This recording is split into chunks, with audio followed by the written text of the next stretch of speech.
All right, guys, welcome back to Underground Science. In this video, we're going to be talking about toll-like receptor 3 again, but we're going to be talking about the West Nile virus as an example specifically. Okay, so we know that the West Nile virus is spread by mosquito bites. So let's say a person gets bit by a mosquito, right? That's carrying this West Nile virus, and the West Nile virus enters the bloodstream. All right, it enters the bloodstream. We're going to represent it in purple, right? The West Nile virus enters the bloodstream, then goes to your blood-brain barrier, and then enters your neurons of your brain or your microglia of your brain, which are basically just the macrophages of your brain, right? Of your brain tissue. Okay, so let's say it did go to the neurons of your brain, and let's see what happens, right? And how toll-like receptor 3 plays a role in this.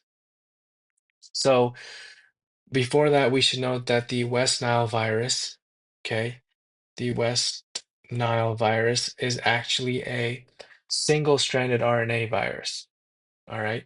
So this is different from when we talked about the toll-like receptor 3, or when we the previous video when we talked about toll-like receptor 3, we talked about the rotavirus, which is a double-stranded RNA virus. The West Nile virus is a single-stranded RNA virus.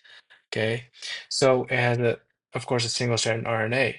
So what happens is when the West Nile virus enters your neurons, let's say in this example, it actually doesn't fully enter. So what happens is it actually binds to the surface of your neurons. So if I represent just a simple diagram, right, we're going to represent this box as a neuron. Okay, so the West Nile virus is going to come in. Okay, it's going to bind and it's actually going to release its genetic material inside. Okay, rather than endocytosing the whole virus, like we saw for the rotavirus. So we're going to get just the release of the genetic material, which is a single-stranded RNA, inside this neuron. And the thing is that the West Nile virus has its own RNA-dependent RNA polymerases inside it. Okay, so why is this important? Because when the West Nile virus binds onto the surface of the neuron and releases its genetic material, we also get release of RNA-dependent RNA polymerases. And what these RNA-dependent RNA polymerases will do is, it's going to take the RNA strand, the viral RNA strand, right? So this is the viral RNA strand, and it's going to make a copy of it, okay, a complementary strand. So now this is going to lead to a double-stranded RNA, right? An intermediate. So now we're going to have a double-stranded RNA because the RNA-dependent RNA polymerases made a copy of the single-stranded viral RNA.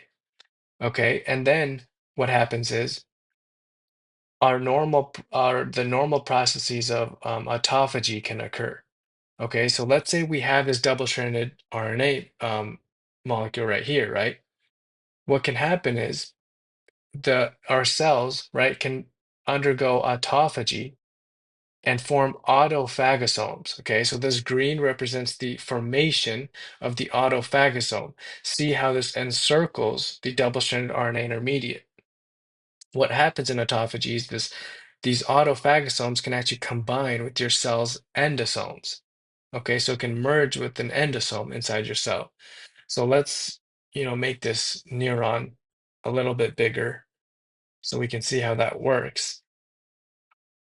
So let's say this neuron's this big, and we have an endosome in our neuron in white, and this autophagosome will fuse with our endosome. All right. And once that happens, then we're going to have the double-stranded RNA intermediate, right? This double-stranded RNA will actually be inside of our endosome now because the autophagosome and the endosome fused together. Okay, so let's draw that. This is supposed to be the double-sided arrow. Okay, so then we're going to have, so this is still inside the neuron, but I'm going to draw it outside because we have more room here. So this is going to be our endosome, and we're going to have our double-stranded RNA intermediate. From our last toll-like receptor 3 video, we saw that toll-like receptor 3 is present inside your endosomes. Okay, so we're going to have our toll-like receptor 3 here. And we know that toll-like receptor 3 can respond to double-stranded RNA. Well, what we have here is double-stranded RNA right now. Okay, so remember, it started off as a single-stranded RNA. The RNA-dependent RNA polymerases that the virus had, right, made a complementary strand. So we had a double-stranded RNA intermediate now. And due to autophagy, our cells can form autophagosomes, right, around this double-stranded RNA. And autophagosomes fuse with your cell's endosomes, which means now that the double-stranded RNA intermediate can come into contact with the toll-like receptor 3 molecules that are present inside your endosomes. Now, once we know that, it's straightforward from there because now when we went over the toll-like receptor 3 pathway in our previous video, it's the same here, right? So what happens is the toll-like receptor 3 molecules get activated and they dimerize, okay? So they dimerize. So two toll-like receptor 3 molecules dimerize and come together. Okay, and then what happens then is that we get the activation of a molecule called TRIF. Remember, toll-like receptor 3 activates TRIF instead of MyD88, like we saw in the other toll-like receptor videos. Once TRIF gets activated, right, then we know that leads to the activation of IRF3. IRF3 will then lead to the activation and release of interferon beta. And we know interferon beta, right, is important for inducing an antiviral state. Okay, so it's actually good for fighting against the virus. All right, so as we saw in our previous video, right, when we're talking about the rotavirus infecting our intestinal epithelial cells, interferon beta was good for helping CD8 positive cells recognize viral proteins on our MHC1 complexes, right? And it was good for increasing certain antiviral molecules like protein kinase R. Okay, so interferon beta is really good for inducing an antiviral state, which is helpful. Okay, but also remember that TRIF not only activates IRF3, but it also activates nuclear factor kappa B. And we know this leads to a release of ton of cytokines, right? Like what? Like interleukin 1, interleukin 6, interleukin 8, interleukin 12, tumor necrotic factor alpha or TNF alpha. And we know all of this leads to inflammation, right? Especially like interleukin 8, for example, we know attracts and activates neutrophils, okay? And obviously this will all lead to fever also, right? Because cytokines can go to the hypothalamus. We know that the hypothalamus is responsible for your body temperature, right? So cytokines can stimulate your hypothalamus, which can lead to fever, okay, or increased body temperature. All right, so why is this what happens, right? Well, like, why is this bad? Well, remember, increased production of cytokines like this, right? Excessive production of cytokines, especially in your neurons of your brain, can damage the neurons, okay?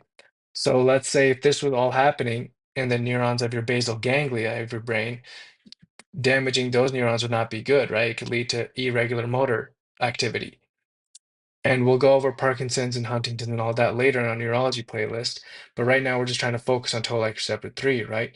So, I mean, another thing that we could know is that all of these cytokines, if this is happening in your anterior horns of your spinal cord, right? So remember your spinal cord, right? If we draw a cross section of your spinal cord, something like this. Right, erase this part,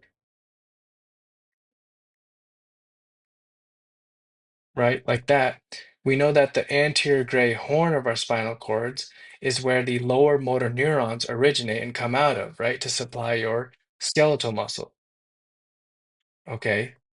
So if all of this process, like if all of these cytokines and the process of the West Nile virus infecting your anterior gray horn neurons, right, anterior gray horn cell bodies, right, is happening, then that means that we'll have increased stimulation of toll-like receptor 3 in the anterior gray horns, which means all of these cytokines are going to affect your anterior gray horns nuclei, right, which is going to damage the cell bodies of the anterior gray horn, and that can lead to a poliomyelitis like flaccid paralysis, okay?